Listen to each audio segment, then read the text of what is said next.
ভিডিওতে আমরা চতুর্থ শ্রেণীর প্রথম পর্যায়ক্রমিক মূল্যায়নে বাংলার ৫ নম্বর স্কুলের প্রশ্ন উত্তরগুলো আলোচনা করব। একের কতে হবে তোত্তচান গাছে ওঠার নিমন্ত্রণ জানিয়েছিল ইয়াসুয়াকি চানকে।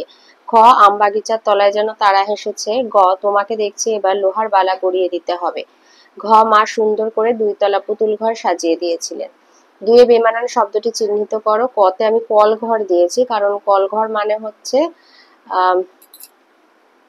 আচ্ছা, কলঘর না করে এটা উঠান করবে, কারণ কলঘর মানে হচ্ছে আমি যে মানে বাথরুম যেখানে কল থাকে আর কি।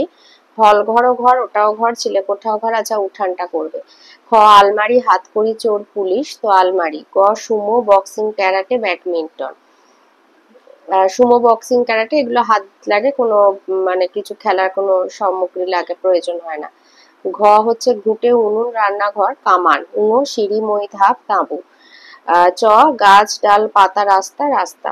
৩ আছে নিচের বর্ণগুলোকে সাজিয়ে শব্দ লিখতে হবে। ক হবে পুতুল ঘর, খ টেলিভিশন, গ পালোয়ান, গ গুরুগম্ভীর, উঙো আয়োজন, চ অনেকক্ষণ। ৪ শূন্যস্থান পূরণ। ক নারিকেলের মালার হাড়ি কেউ এনেছে ২টি। খ জ্যাঠামশাইকে ও বাড়ির ছেলেরা ভীষণ ভয় করত। গ তার মধ্যে ইয়া বড় বড় সুমো পালোয়ান। ঘ ঝর্ণা তাহার সহজ গানে গান জাগালো আমার প্রাণে। উমো মাটির কাছে সহিষ্ণুতা পেলাম আমি শিক্ষা। চ পালিয়ে গেল দুষ্টুরা সব খিলখিলিয়ে হেসে।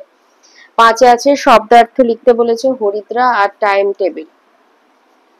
হরিদ্রা মানে হচ্ছে হলুদ, টাইম টেবিল হচ্ছে সময় সারণী। ৬ আছে বর্ণ বিশ্লেষণ করো ৫০ আর মন্ত্র। ৫০ প যোগ অ যোগ ইং যোগ চ যোগ আ যোগ তালবেশা যোগ আর মন্ত্র ম যোগ অ যোগ দন্তান্ন যোগ ত যোগ র। সন্ধি বিচ্ছেদ দিয়েছে রত্নাকর আর আধেক। রত্নাকর রত্নযুক্ত আকর, আধেক আধযুক্ত এক। ৮ দিয়েছে সমার্থক শব্দ পাহাড় আর সাগর। পাহাড় হলো গিরি, সাগর অর্ণব।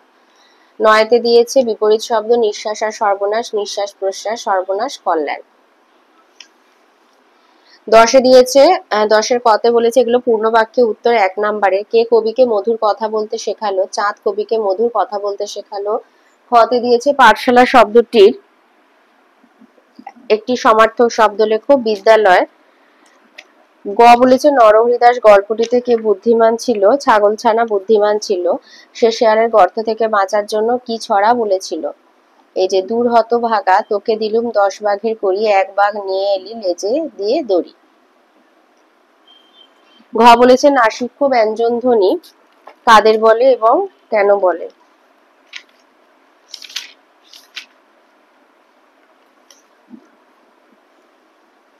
নাসিক্য ব্যঞ্জনধ্বনি যে সকল ব্যঞ্জনধ্বনি উচ্চারণের সময় ধ্বনিবাহী শ্বাসবায়ু কেবল মুখ থেকে নির্গত না হয়ে নাসার অন্ধ্র দিয়ে নির্গত হয় তাদের বলা হয় নাসিক্য ব্যঞ্জনধ্বনি। যেমন উঙো, ইঙো, মধ্যাহ্ন, দন্তান্ন, ম। অর্থাৎ প্রতি বর্গের পঞ্চম ধ্বনিটি হচ্ছে নাসিক্য ব্যঞ্জনধ্বনি।